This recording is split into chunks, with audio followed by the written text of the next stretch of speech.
their attitude, and I hope you do too. On our ranch, we have this 55 acre sanctuary, as I like to call it. Mm-hmm. And recently, within the past 15 years or so, maybe even longer, there's been quite a surge in the northern breeds as far as, people purchasing Siberian Huskies and Alaskan Malamutes. And then some people don't realize the type of maintenance that goes behind the breed.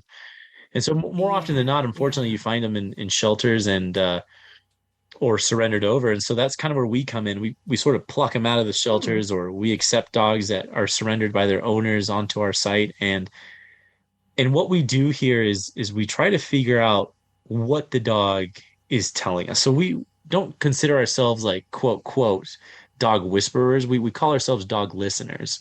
Each dog, much better. Yeah. They each have a story to tell, and if you listen very quietly, they'll tell you quite a story. And the one thing I can't teach these guys is that drive and passion to want to run and pull a sled. And I can't coach passion, but if they love to do it, I can coach anything else. And so we do get a fair share amount of dogs that don't like to pull. And if that's the case, that's totally fine. We keep them here.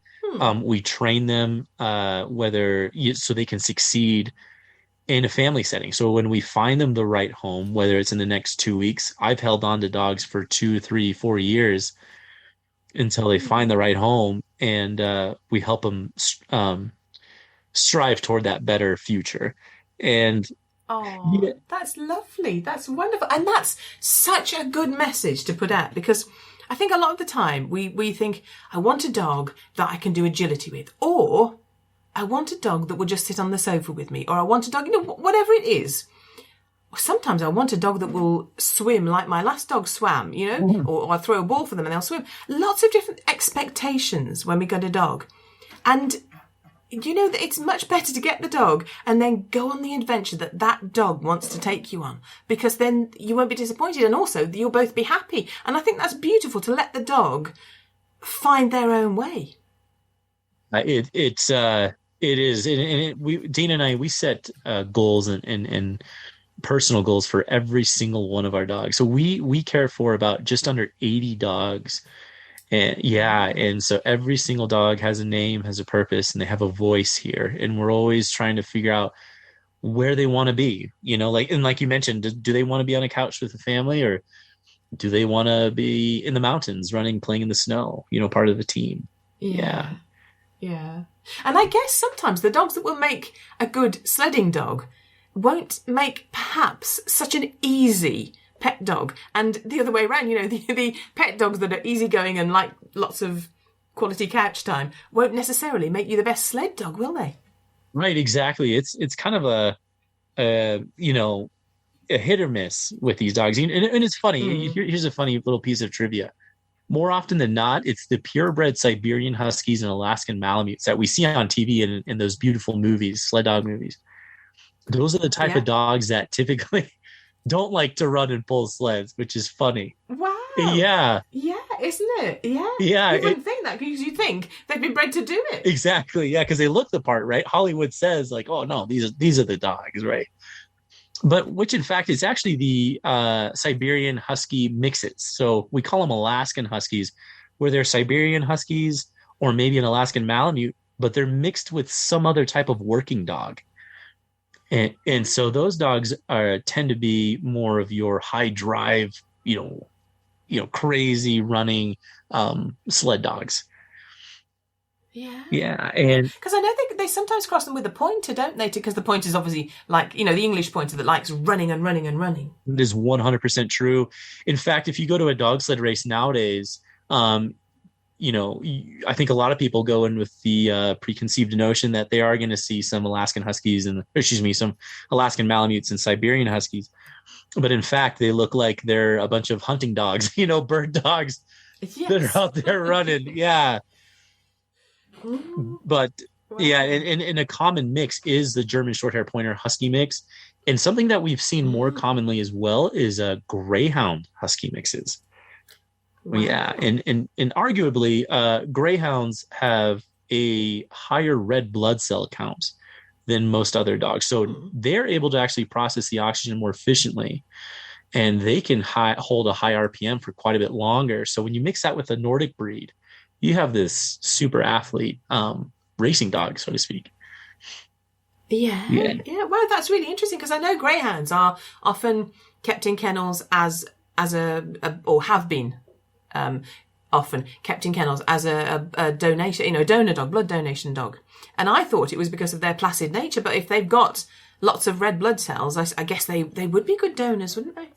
Yeah, they do very well, and they're the sweetest dogs. The only thing is they do require more maintenance in terms of, for example, when we're done with a run, Dana and I, and along with our staff, because we need quite a bit of staff to run this whole facility. So after every run, we're out there massaging every dog, doing range of motion. We're applying ointments to their feet. We have a massage. Yes, a lot of ointments for their muscles, so they're not sore. They have a doggy Gatorade. They have a doggy protein shake. So yeah, these guys. I mean, I need to feed my Greyhound Husky mixes about 10,000 calories a day, if you can believe that. Wow. Yes, it's a lot of food. And if you take their weight ratio to the amount of calories they take, it's almost the equivalent of taking a human, a person that weighs roughly about 150 pounds, and you feed them about, I think it was like 40 to 45 hamburgers a day, which is insane. Wow. Yes, that's a huge amount, isn't it? Yes. Although there are maybe some people who that sounds attractive to. Right, exactly. Yeah, it's I wish I could eat that much and get away with it, but I can't. Yeah. Oh wow. So when the dogs come into you, what kind of life have they had before? Or can you not sort of generalize like that? That's actually a phenomenal question, and that's something I get asked quite a bit. They come from all sorts of backgrounds. When Dana and I first started this project about 12 years ago, we went to all the different shelters, and we would pick out the northern breeds that the animal shelters were having trouble with in terms of finding them homes to go home to. And a lot of these guys came from abusive backgrounds. Sometimes, and then I'd say other 50% where they came from loving homes, but they just, the families couldn't handle that kind of dog. They couldn't handle that type of pressure and routine and maintenance. So, and then the other little bit, we have dogs that are surrendered over to us, right? And so they come from a good variety of backgrounds. And so when we know that we're accepting a dog and we're going to give it the time, Dana and I will invest not just 1 week, 2 weeks. We'll invest like 2 or 3 years into this dog, making sure that we know how this dog will react in different situations. And if they thrive on the team, that's a form of therapy for the dog so that they can actually express themselves in an artistic way. Because I don't want to change their personality, right? If there's a dog that comes in very high-spirited, high-strung, and they just want to run and they want to play, but they're destructive, those dogs just need an avenue to express themselves in a non-destructive way. Yes. So that's where the dog sledding comes into part, and they're able to really run well and kind of get their energy out. But you have some dogs that I had Goofy, for example, so brokenhearted. When we adopted him, when he took him in, he was 7 months old. He's a Timberwolf Malamute mix. Now, these wolf hybrids are becoming quite a bit of a problem in terms of people wanting to buy them. But then again, they're a whole different breed. They're like not even dogs, right? Yeah. I mean, they're gorgeous. They look gorgeous, but as you say, you're not buying a dog there, are you? You're buying potentially a lot of trouble. Exactly. Yeah, you're not buying a dog, and so I understand it could get frustrating. But with Goofy in particular, he was so mistreated. He actually had a fractured cheekbone when we picked him up. Oh my goodness. Yeah, and it was so sad. I'm so sorry. It sounds rough. I'm sorry. But it took me and Dana 5 years to get him to the point where he could trust people. And we were able to show him that there's good in the world. although he did see darkness, there is good, and the light will always shine over the darkness. And even though it took him 5 years, he only had a career of about 3 years of being a sled dog. And he was getting old. His joints we could tell he had some little bit of joint issues. So instead of continuing his sled career, we retired him early, and he just became a ranch dog, and loved life. He loved greeting all of our guests. When he was terrified of men, he actually took a liking to every gentleman that came through, and that was a huge positive. Yeah, and I just lost in this last January, and that was. Oh, I'm sorry. Yeah, thank you. Yeah, that was a rough. That was rough. But he taught me one thing, and that thing is, it truly doesn't matter where an individual starts in life, but what they make of their life and how they finish it out. If that makes sense? Yes. Yeah, absolutely. Yeah. So, I mean, as you say, horrible things happen to people as well as dogs, but it's how you then deal with that. And sometimes dog or person, they'll need help to get past that and to work through it. And thank goodness you were there for Goofy. That's amazing. But and so satisfying to know that you took him from that very frightened, dark place to a place where he could, as you say, see people as people and not a threat. But I might get something nice here. Exactly. And that took a little while for him to kind of understand that. But when he did, he gave his famous Goofy hugs, is what we call them, where he'd literally walk up to everybody and he'd wrap his giant, big, wolfy leg around everyone's legs, and give them the biggest hug. And he was just so sweet. Yeah. Oh, bless him. So when it sounds gorgeous. So when the dogs are sledding, when they're pulling the sled, obviously that takes a lot of physical energy. Is it a mental workout as well? It is. It's a lot of you have to, when you're running a team and when you're deciding, what dogs go well in what position. You always want to put a dog where they're going to thrive. So we never set them up to fail, so to speak. So if they can only handle, a 2-mile run with our guests, that's all they run is a little 2-mile run. And our tours are so much centered around education. So when people come here to meet the dogs, it's a lot of hands-on, a lot of presentation, a kennel tour, playtime with the dogs, and then they get a short little exhibition run to show people what they can do. And everyone gets a thrill out of it. And with that, the dogs, we only run 2 time slots a day. So the dogs in total are running 4 miles a day, which is nothing, right? Yes. It'd be a lot for me, but I can imagine for the dogs it's not that much. Yes. The dogs, most breeds, after they perform an activity or a trick, it's customary to give them a treat or to give them a reward of some sort. But with the sled dogs, running for them is honestly their reward. They love it.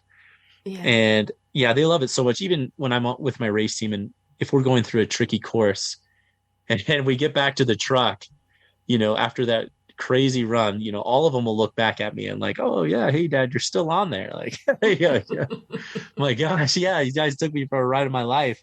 But they absolutely love it. Yeah. Okay, so I mean, clearly you've said that you don't force any dog to, go down a path they don't want to go. So that, and they find their own level that they're comfortable with. But you race professionally, don't you? So tell me about that. Yes. Racing professionally is something that you always have to, for me, for example, I always have to keep tabs and check on ourselves that we're never pushing the dogs beyond their limits. And that it's something that they're able to handle at a pace and a distance that is comfortable for them. And it is difficult to find, especially with a lot of our guys that are rescues. Not all of them on the race team are rescues, but some of them. And to find a specific dog that can actually keep up with the race team is quite a task. But, racing is something I've done since I was 8 years old. And I the most famous dog sled race you'll hear of is the Iditarod, the 1,049-mile race across the state of Alaska. We don't do that, or we don't run any long distance races. Our longest race is about 35 miles. And sometimes that can go through a span of 3 days or even 7 days, just depending on the race. But it is very important to make sure that every dog is monitored very, very closely. And in the racing world, the standards in order to compete are out of this world. I mean, in a good way. Yeah. The requirements every musher has to follow, they're so strict that I even have to collect urine samples from whatever dog they would tell me to collect urine sample from.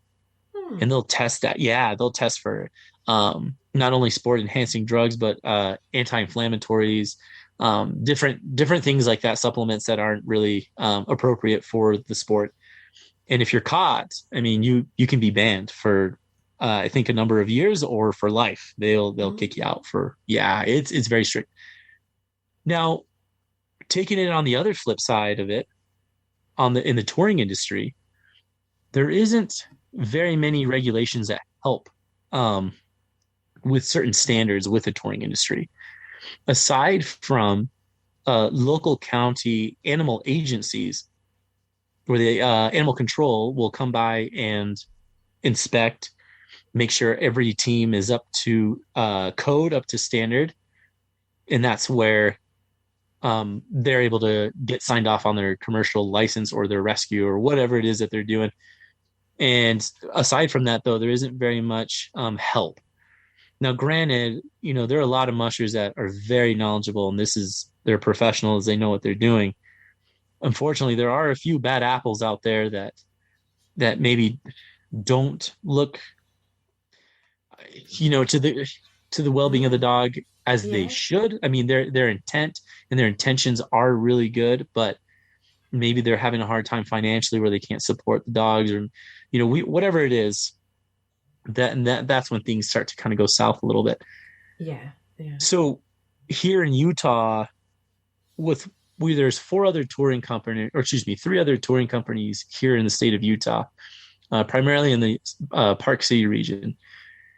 So Dana and I, we have our nonprofit is Sledding for Hope, and that's on the basis of educating the public and helping these rescue dogs and giving them a second chance at life. But on the other end of the spectrum, we want to be able to promote more than what's required of us. We want to promote more of it, go above and beyond ideal standards of what we see as should be beneficial for each kennel. And we're very lucky that when we called these other seasonal companies, they met with us. We met with every single one of them, and they were so on board with this idea of going above and beyond with different veterinarians that would come on site to each kennel, including ourselves, and really get an in-depth inspection on healthy dogs. And these are world-class veterinarians that will be coming in, and officials that are well versed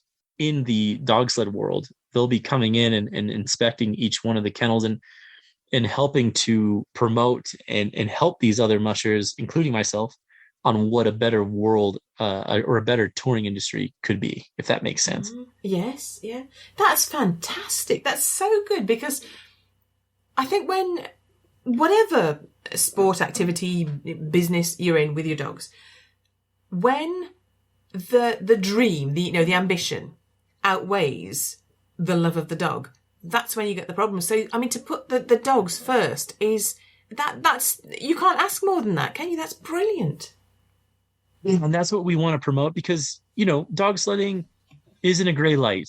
The sport is. And I think that the touring industry is becoming more the face of our sport. It honestly is, versus racing.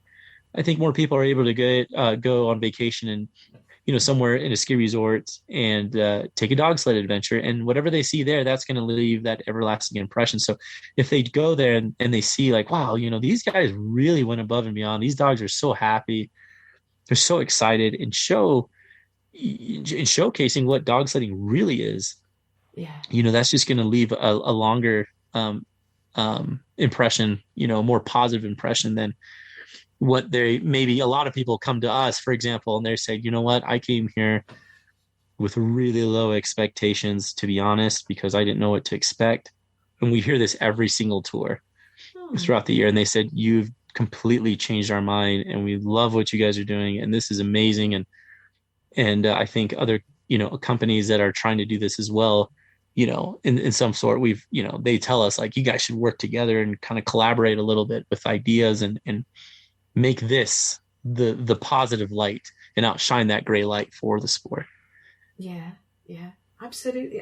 Because I know nothing about dog sledding, but from what you've sort of been saying to me, I was thinking that when you do an activity with your dog, you have to be a partnership, don't you? You have to be a team. And obviously you're working with a team of dogs. And as you've said, you can't give them the enthusiasm to run. If they didn't want to do it, they wouldn't do it, would they? So you and your team of dogs, you've all got to work together, haven't you? Oh my gosh. It is our relationship on the team with my dogs is something that I can't really describe in words. There's nothing, and I try to explain this to my guests. When I'm out racing in the middle of nowhere and you literally feel like you're the only human being alive on planet Earth because of how desolate you are, you're relying so heavily on your kids or my dog, I call them the kids. Yes. You're relying so heavily on the kids to get you home. And there's such a connection and such a bond. And I always tell my children as well, I say, where your hands grip the sled and where the sled connects to the gang lines and where the gang lines connect to the dog's harnesses, you guys are like one body. Those gang lines are the veins of your body. And the way the musher and the dogs work together is almost even like telepathic, right? I mean, you guys just think so much alike that hardly any words need to be spoken. It's just such an art form that goes beyond just running dogs. It is a painting. It is a masterpiece that is in place at that very moment. Yeah, it sounds amazing. It really does. It must be such a thrill. And I love the fact that you do the people can come and have the experience. The dogs are so much of your priority, but you do really well, don't you, professionally? I mean, you race really. You're up there, aren't you? Yeah, I'm okay. Go on, blow your own trumpet. Go on, you tell us how good you are. Yeah, no.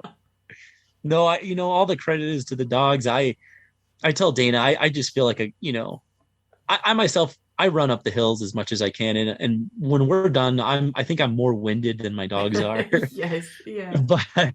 But I have to give it the credit to the dogs, and to my wife and my staff, because I, for 1 or 2 hour run that we're doing with the dogs, it requires another 6 hours of maintenance with the dogs. So we're feeding them and all their, we even go as far as having a canine chiropractor that comes and aligns all the dogs. And so it gets very tedious. Yeah. And I think all those little 1%ers eventually add up for the big show and for the races. Yeah.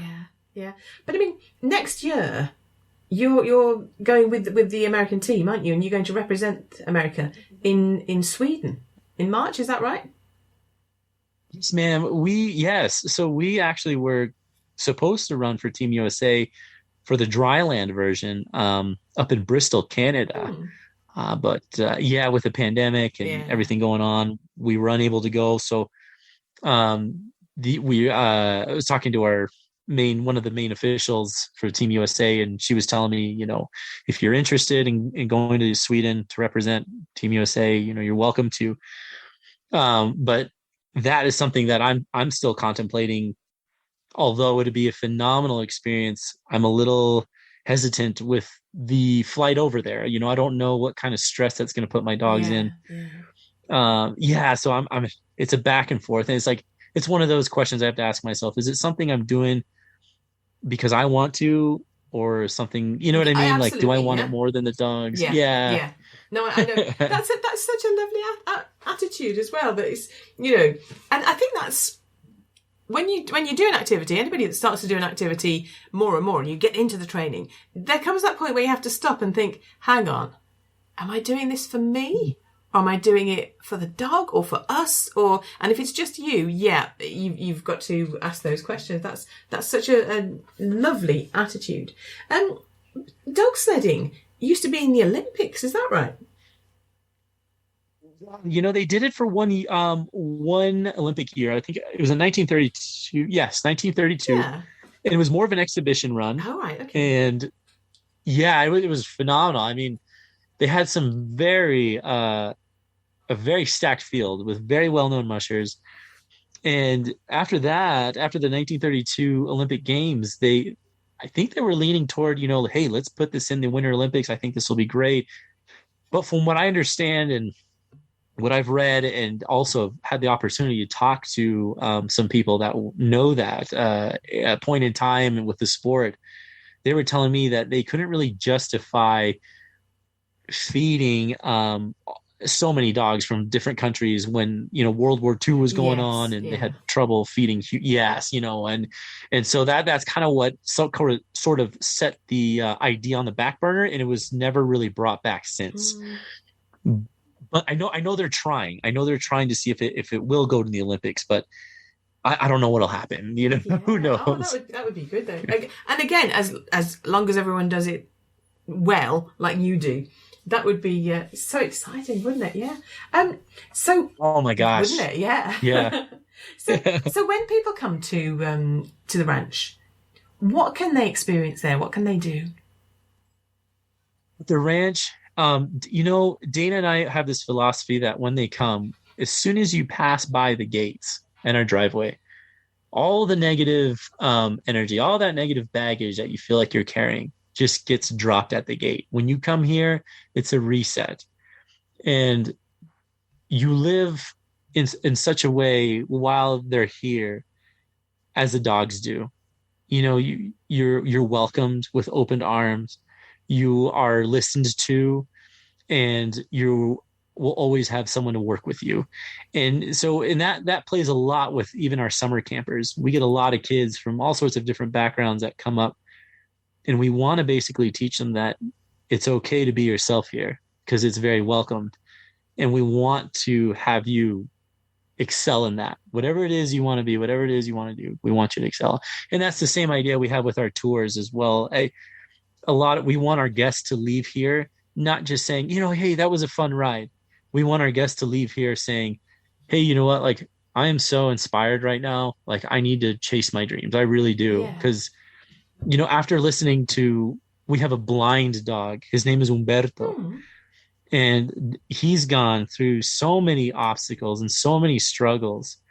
But despite his physical disability, where he can't see where he's going, we have been able to help him work his way up the dog sled line to where he's leading our dog sled teams. Wow. And that's the sort of thing that we want to promote here at our ranch, is just that we want people to leave here very inspired. We want people to feel like they're a part of something, and that when they go back home, whether it's just down the road or back to Florida, wherever, we want them to feel like they have a voice in their own life to chase their own dreams. So we want them to feel inspired. Yeah. Oh wow, that is amazing. I just can't. I mean, I know dogs have stronger their other senses. Humans are very visual. I know dogs have other senses that sort of make up for the loss of the sight, but that is incredible. Yeah, we just love sharing what we do, and it's hard to I always joke around with my wife, you know, I say you know, I'm just a professional pooper scooper is really what I am, you know. But if I can connect the other pieces together and leave some other kids inspired, or hopefully say something positive into someone else's life that'll help them change for the good, that for me is a big win. And inspire them to do it in a kind way. I mean, goodness knows we need more kindness in the world at the moment, but that you can achieve your dreams, but you can be kind along the way. Oh yes, and it is so important to help everyone else, along their way as well. And that's just sort of the mentality. My grandfather, was such a great man. I come from a long line of horsemen in Mexico, where horses were life. I mean, they use their horses for everything. And my great grandfather, his approach to training horses was so different from everyone else in his community, in his village, even in the region. And it was so successful. And that when he was asked to go and train horses for wealthy ranchers, he would travel 2 or 3 days on end to get to their ranch by horseback. But when he would get there and he would help these horses, there would be a lot of people that would go walk up to him and ask, like, what is your secret? And he would honestly tell them. He would say, you have to be kind and you have to be patient. Otherwise you can't demand respect. You have to earn it in that sense, Yeah. And that's just something I've carried with me my whole life. Oh, that's lovely. I really like the approach, the attitude. I love it. Is there anything else that you'd like to say about the ranch or the dogs or anything? The ranch is an area where we're hoping in small steps, in one way or another, we can make a positive impact on the sport and put it in a more positive light. And if we can work well together as far as dog owners, dog trainers, and especially dog mushers, I think we can create that. And just a quick little story, I was mostly really inspired by this gentleman. He lives over in Ireland, and his family background is quite impressive. They have actually lived on this castle for 900 years, I think a little over. And he's, this gentleman, his name is Randall Plunkett, and he's the 21st Baron of this castle. And what used to be forest around his estate has, over the years, have become cattle land. And he was, how shall I say, so determined to bring back wildlife and rewild his estate. So he specifically, I don't want to say donated, but he specifically targeted 750 of his acres to bring back some wildlife and to let the land rewild itself. And one of the mottos that he said that his family has always helped, wildlife or animal rights, things like that, of that nature.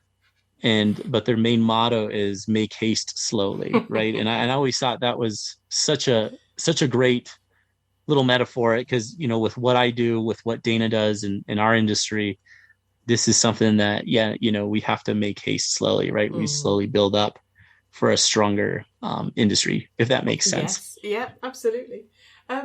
That's great. Where can people find out more about you online? Yes. So our website is at lunalobos.com. And we also have a Instagram page, Rancho Luna Lobos. And then we're also on Facebook as well, at Rancho Luna Lobos. So either one of those, our social media, we keep it pretty active, and